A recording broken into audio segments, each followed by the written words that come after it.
कही और ताहरा जी ने कही, हम उससे पूरी तरह सहमत हैं।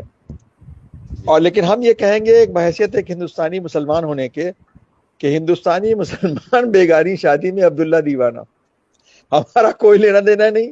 हिंदुस्तानी मुसलमान तो एक ऐसी विडंबना में है कि भुट्टो साहब को फांसी दी जाती है तो कश्मीर में आगे लगती जुलूस निकलते थे, और उधर ही जिया साहब जिन्होंने फांसी दी थी, जब वो मरे उनका प्लेन क्रैश हुआ तो भी कश्मीर में आगे लगने लगी।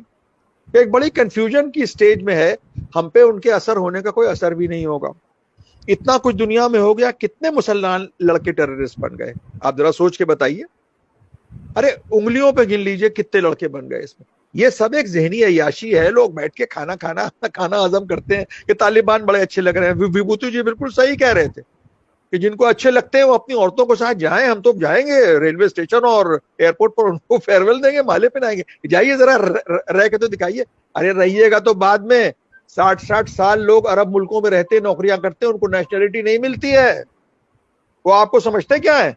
उम्मत की बात करते हैं, उम्मा की। उम्मा तो जब ही खत्म हो गई जब नेशन स्टेट्स बने थे। The first casualty of nation state was the उम्मत। अभी लड़ाई हुई थी सेंट्रल एशिया में, अजरबैजान एक तरफ था, ईरान दूसरी तरफ था, दोनों ही तो मुसलमान है। ईरान इराक में लड़ाई हो रही है। अरे भाई यमन में कौन किसको मार रहा है? जो हार्डेस्ट कोर बिल्कुल इस्लामिक जिनको लोग समझते हैं कि बस वो आसमान से उतरी हुई जितनी आयतें उस पर सबसे अच्छा अमल वही करते हैं, सऊदी अरब, वो नंगे भूखे बच्चों को और औरतों को वहां मिसाइल से मार रहे हैं। तो वहां कहां है उम्मत? इन दोनों में आप किसके साथ होंगे?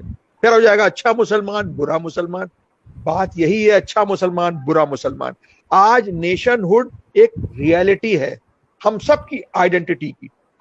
जब कोई पॉलिटिकल बाउंड्रीज की बात आती है तो मुसलमान हिंदू हिंदू कोई नहीं होता है। ये सब दूसरे मसलों में होते हैं।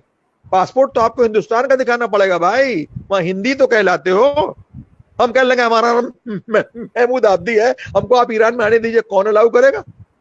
2 थप्पड़ मार के जेल में बंद कर देंगे, कहेंगे कोई इंट्रूडर है, हम तो शिया भी हैं, फिर भी नहीं अलाउ करेंगे हमको। हमें तो उनको पासपोर्ट चाहिए। पासपोर्ट कहां का होगा? हिंदुस्तान का होगा। नेशन इज अ रियलिटी, इसको सबको एक्सेप्ट करना पड़ेगा। जब nation is a reality, Azerbaijan ने देखा उसका क्या इंटरेस्ट है, वो ईरान के साथ नहीं गया, जबकि अजरबैजान जो है वो शिया मेजॉरिटी स्टेट है, वो रशिया के साथ खड़ा था। बताइए क्यों? क्योंकि उनका अपना एक नेशन का इंटरेस्ट था। हिंदुस्तान का नेशन का इंटरेस्ट क्या है, इसको सबको देखना चाहिए। अगर यहां बम बरसेंगे तो वो बम देख के नहीं गिरेंगे कि हिंदू के घर पे गिर रहे हैं कि मुसलमान के घर पे गिर रहे हैं। पेट्रोल के दाम बढ़ते हैं, सबके लिए बढ़ते हैं।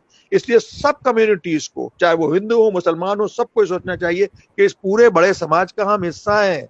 सारी चीजें अच्छी बुरी जो है वो सबके लिए। और दूसरी, और रही बात इसकी, हिंदुस्तान के लिए तो बहुत अच्छा मौका है। बीच में एक बफर स्टेट है पाकिस्तान, जो हिलरी उन्होंने कहा था, मिसेस क्लिंटन ने पाकिस्तान से, बैकयार्ड में सांप पालोगे तो ये नहीं तुम्हें को कि वो उन्हीं को काटेंगे, पड़ोसियों को तुमको नहीं काटेंगे। जो उन्होंने पाला है उनको तो वही झेलेंगे। हमारे लिए तो बहुत बड़ा अच्छा मौका है कि बफर स्टेट पाकिस्तान है, वही झेलते रहे तालिबान को। जब वो उनको क्रॉस करेंगे तब यहाँ आएंगे तो देखा जाएगा। और ये कोई अफगानिस्तान की फौज नहीं है हिंदुस्तान की कि हथियार उन्होंने उठा दिए। हमने तो 1 लाख फौजियों के हथियार उठवाए थे, उनको जंगी कैदी बनवाया था। दुनिया की बेहतरीन आर्मी में से है भाई हमारी तरफ वो आने वाले वो सब ऐसे ही है। और ये जो आप देख रहे हैं कि वहां वो मोटरों पे हथियार लिए घूमते फिर रहे हैं, अरे सब शो ऑफ फोर्स है। वहां फौज को लड़ने ही नहीं दिया गया। ये सब लगी बंदी है अमेरिका की। उनसे कहा गया कि तुम हथियार डाल दो।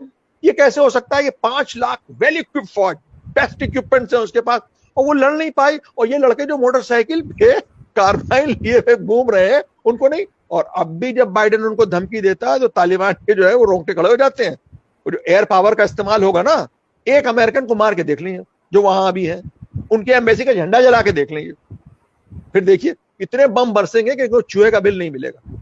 ये सब सिर्फ जभी तक बहुत सीना चौड़ा करके घूम रहे हैं, जब तक मुकाबले पर कोई नहीं है इनके। अब ये जो उनके फर्स्ट वाइस प्रेसिडेंट थे, उन्होंने वहां वो बनाई ये फौज, उनसे हो अगर रेगुलर लाई, उनको अमेरिका करेगा सपोर्ट। ये जो यहाँ के मुसलमान कुछ लड़के, देखिए क्या है, हर कम्युनिटी में, हर समाज में कुछ लोग होते हैं जो जरा प्रोवोक हो जाते हैं, अट्रैक्ट हो जाते हैं। अब इन सब लोगों से हमारी उम्र का आदमी तो बिल्कुल अट्रैक्ट नहीं होगा। तो हमने दुनिया देखी है, 60 साल के हो गए। लेकिन जो लोग 20-22 बरस के हैं, उनको एक बड़ा जो फिल्म में जो विलन होता है ना, वो उनके लिए हीरो होता है, उनको अच्छा लगता है। गब्बर सिंह उनका हीरो था, अरे साहब क्या मारा है, तो ये उन बच्चों को अट्रैक्ट करते हैं। शत्रुघ्न सिन्हा। जी हाँ, जी, शत्रुघ्न सिन्हा या गब्बर सिंह उनके हीरो होते थे। आप साहब क्या लड़ाई कर रहे हैं, ये कोई लड़ाई वड़ाई। अरे आईएसएस तो वेल इक्विप्ड थी, इनसे बहुत बेटर इक्विप्ड थी आईएसएस। उनके पास कितने अच्छे हथियार थे, कितने इक्विपमेंट्स है उनके पास। लेकिन जो अमेरिका ने सीधा किया उनको, जो बम्बार्टमेंट किया, तो इधर उधर भाग गए सब। इस तरह के स्प्लिंटर ग्रुप जो हैं, वो चाहे एलटीटी हो, चाहे तालिबान हो, चाहे आईएसएस हो, ये एक बनते हैं, एक पूरी जनरेशन होती है जो इनके साथ आती है। जब वो जनरेशन खत्म हो जाती है, टेररिज्म ऐसे ही खत्म होता है। वो लौंडे होते हैं, लड़के